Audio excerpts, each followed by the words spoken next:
യോഗാസന sports അസോസിയേഷന്റെയും Vattamkulam yoga അക്കാദമിയുടെയും സംയുക്താഭിമുഖ്യത്തിൽ അന്താരാഷ്ട്ര യോഗാ ദിനം ആചരിച്ചു. സംസ്ഥാന സർക്കാരിന്റെ കീഴിൽ പ്രവർത്തിക്കുന്ന തവനൂരിലെ പ്രതീക്ഷാ ഭവനിലായിരുന്നു ഇത്തവണത്തെ യോഗാദിനം. ജില്ലാ യോഗാസന സ്പോർട്സ് അസോസിയേഷൻ രക്ഷാധികാരിയും വട്ടംകുളം യോഗ സെന്ററിന്റെ ചെയർമാനുമായ MP വിജയൻ പരിപാടിക്ക് നേതൃത്വം നൽകി. Mamata Shirley, PS Avanthika, Ahas Padma, P. Arjun, doctor Aarathi എന്നിവരുടെ യോഗ അഭ്യാസ പ്രകടനങ്ങളും അരങ്ങേറി. മലപ്പുറത്തിനു പുറമെ പാലക്കാട് ജില്ലയിൽ നിന്നുള്ള മുതിർന്നവരുടെയും കുട്ടികളുടെയും അഭ്യാസ പ്രകടനങ്ങളും ഉണ്ടായിരുന്നു. ഋഷീശ്വരന്മാരുടെ സംഭാവനയായിട്ട് നമുക്ക് ലഭിച്ച, ലോകത്തിന് ലഭിച്ച ഒരു മഹത്തായ സംഭാവനയാണ് യോഗശാസ്ത്രം. ഇന്നത്തെ ഈ കാലഘട്ടത്തിൽ പലതരത്തിലുള്ള മാരാരോഗങ്ങളും മാനസിക സമ്മർദ്ദങ്ങളും കൂടി വരികയാണ്. ഓരോ ദിവസവും നമ്മുടെ ശരീരത്തിലും മനസ്സിലും അഴുക്കുകൾ അടിഞ്ഞുകൂടുന്നുണ്ട്. ഈ അഴുക്കുകളെ അതാത് ദിവസം തന്നെ പുറന്തള്ളേണ്ടതുണ്ട്.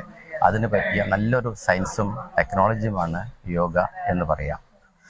പ്രത്യേകിച്ച് യുവാക്കൾ, വളർന്ന കുട്ടികളൊക്കെ യോഗ ചെയ്യുന്നത് അവരുടെ ശാരീരിക മാനസിക ആരോഗ്യം മെച്ചപ്പെടുത്തുന്നതിന് വളരെയേറെ സഹായിക്കുന്നുണ്ട്.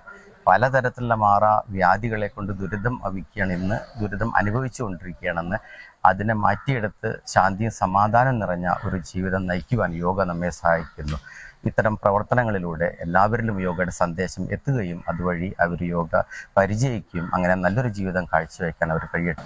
ഇപ്രാവശ്യത്തെ യോഗ ദിനത്തോടനുബന്ധിച്ചുള്ള പരിപാടികൾ ഈ പ്രതീക്ഷാ ഭവനിൽ വെച്ച് നടത്താൻ തീരുമാനിച്ചു. ഇവിടുത്തെ കുട്ടികൾക്ക് യോഗയെക്കുറിച്ച് അറിയാനും കൂടുതൽ മനസ്സിലാക്കാനും പറ്റുന്നത് പോലെ യോഗ പരിചയിക്കാനും അവരുടെ ഇപ്പോഴത്തെ മാനസികാവസ്ഥയിൽ നിന്ന് അവരെ കുറച്ചുകൂടി ഉയർത്തിയെടുക്കാനുള്ള ശ്രമത്തിൻ്റെ ഭാഗമായാണ് ഇവിടെ വെച്ച് നമ്മൾ ഇങ്ങനെ ഒരു പരിപാടി നടത്താൻ തീരുമാനിച്ചത്. എന്തായാലും ഇതുവഴി ഇവിടുത്തെ കുട്ടികൾക്ക് ഒരു മാനസിക ആശ്വാസവും ഉല്ലാസവും സന്തോഷവും ഉണ്ടാവട്ടെ എന്ന് പ്രാർത്ഥിച്ചുകൊണ്ട് നിർത്തുന്നു.